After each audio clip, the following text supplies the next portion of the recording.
Am I the asshole for deciding to divorce after discovering that my wife had a tattoo of another man's name while I was away? My wife of 4 years got a tattoo recently with her best friend who has a very aggressive type of bone cancer. She didn't discuss it with me at all. I just did it while I was on a training mission. Came home Monday morning to her with his name tatted on her neck with a Pokemon. I have not returned home since I saw it. I have been sleeping in the barracks. I am honestly thinking about just filing for divorce. Am I wrong? Edit.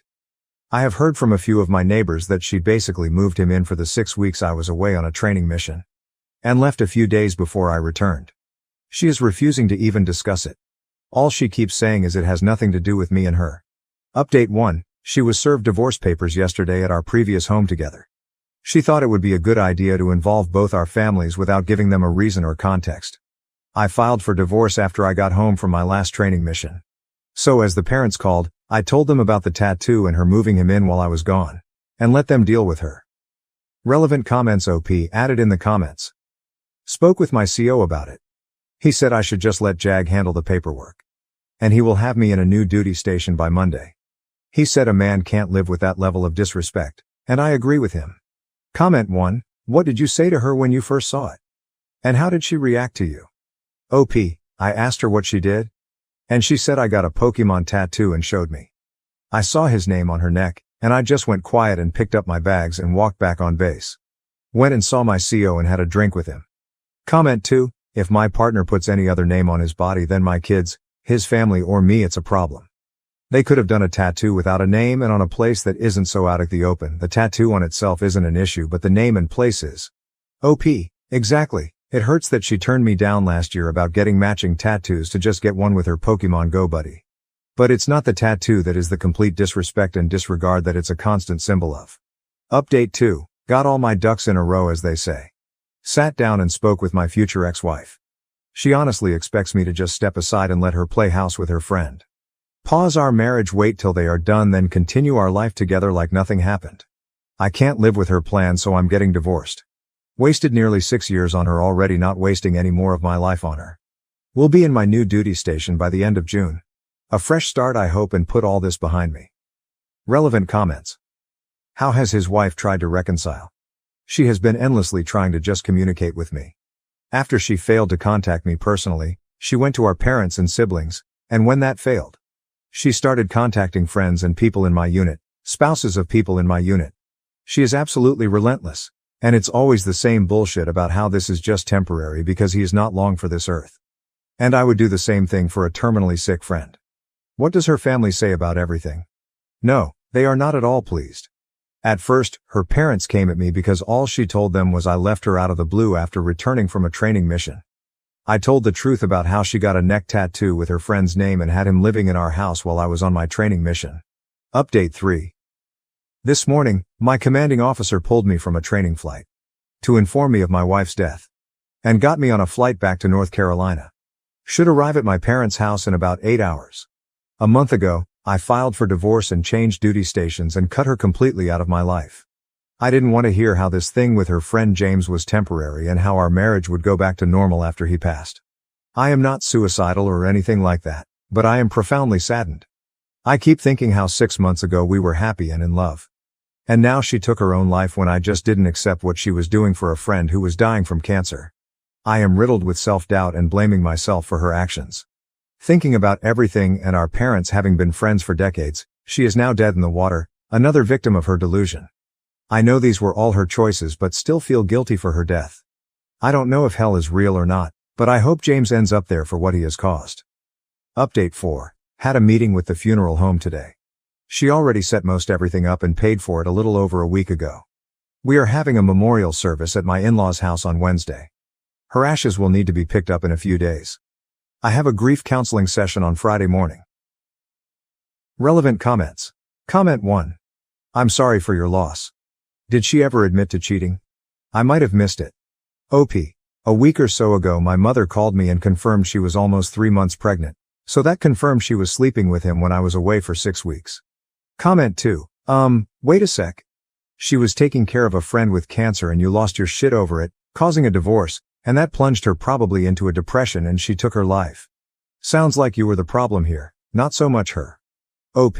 Not exactly. She hit the pause button on our marriage so she could play house with him while I was on a training mission in California. Without informing me. Was pregnant with his child when I came back and wasn't going to tell me. If it wasn't for the stupid tattoo she got with his name, I might have fallen for it. And slept with her, and she would have had me raise his child as my own.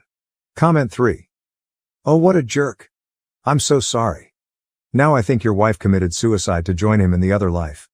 Probably both went to hell for their selfishness. OP. I'm not sure if he has passed or not. Pretty much left and crawled under a rock for the last few weeks. Comment 4. I was wondering if James was still alive. Did you say how your wife? How do I ask without sounding rude?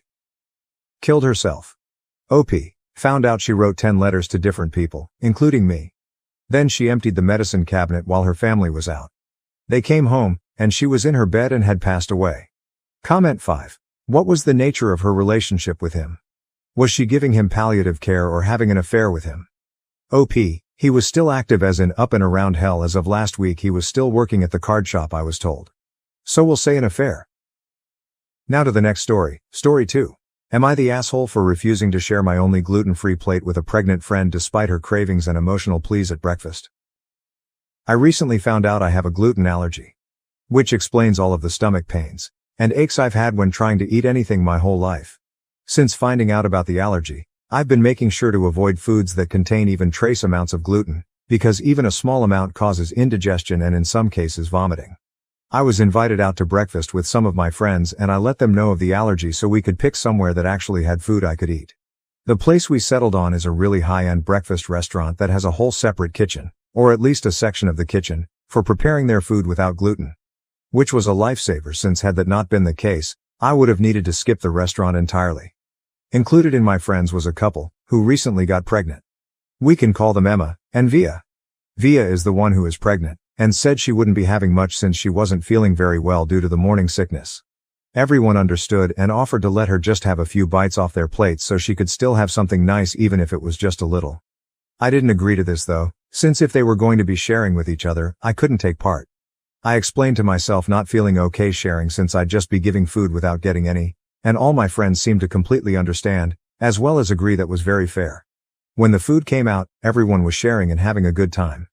Via asked if she could have a bite of my food, and I politely declined sharing since I couldn't grab a different bite from anyone else. Via told me her pregnancy cravings were kicking in, and all she was asking for was a couple bites, so I should have just given that to her. I told her again, I'd already explained I didn't want to share since my food was all I had. Emma told me I could just give her half, and order more food if I wasn't satisfied with the amount left, and I again told them no. The gluten-free options were quite a bit more expensive than what they were eating, and paying for 2 plates just so Via could have half my food didn't seem fair. Via then told me just because I was on a diet didn't mean I could be selfish, and everyone else had no issues sharing. Thankfully the rest of the people sitting there did help me stand up for myself, and told Via I'd already explained I wouldn't be sharing since no one could share back. While I'd ordered an egg scramble and some gluten-free pancakes, everyone else had normal pancakes, French toast, avocado toast and other things I just couldn't eat. Via wasn't satisfied with their and my justification for why she couldn't have any of my food. She went on and on about how I'd turned the whole table against her, and shamed her for being pregnant and hungry. I told her if she'd gotten her appetite back, she could always order herself a plate so she didn't need to rely on anyone sharing their food. Via went off at this, and told me about all the things she's needed to pay for in preparation of her and Emma's baby. She told me I was being selfish and heartless because I didn't want to give her half my plate when I could afford to do so. This is where I may be the a-hole because I told Via she chose to get pregnant, and she chose to go through all of the issues that come with it. I didn't choose to have a glucose allergy, and I didn't want to go hungry because she wanted to eat off everyone else for free. Via started ugly crying, and everyone tried to calm her down, but she and Emma ended up just leaving without paying their portion of the bill. No one blamed me since I was right, but Emma sent me a message telling me I could have just said no and left it at that. Instead of embarrassing Via in front of all her friends. I'm starting to feel very guilty. I didn't want either of them to leave, I just wanted her to stop trying to leverage her pregnancy against me as a way to get the only food I could eat. AITA. ETA. Trying to answer some of the most answered questions. Yes. Emma did get a plate. She claimed it was too sweet for Via and she should grab a less sweet bite of everyone else's plate. The reason it went from 1 bite to half my food, which was 1 pancake of my 2, was because she assumed my food was less sweet due to being gluten-free. I don't think that's the case, but that was just her logic. The group agreed we wouldn't be spending as much time with either Emma or Via. Ever since getting married, the two of their bitchiness aspects have combined and multiplied. We also did send them a Venmo request for their part of the bill. They've been told they can either pay the bill, or they can never come out to eat with us again. Thank you for watching. If you haven't subscribed yet, please do so and hit the notification bell to stay updated with more shocking real-life stories happening around you.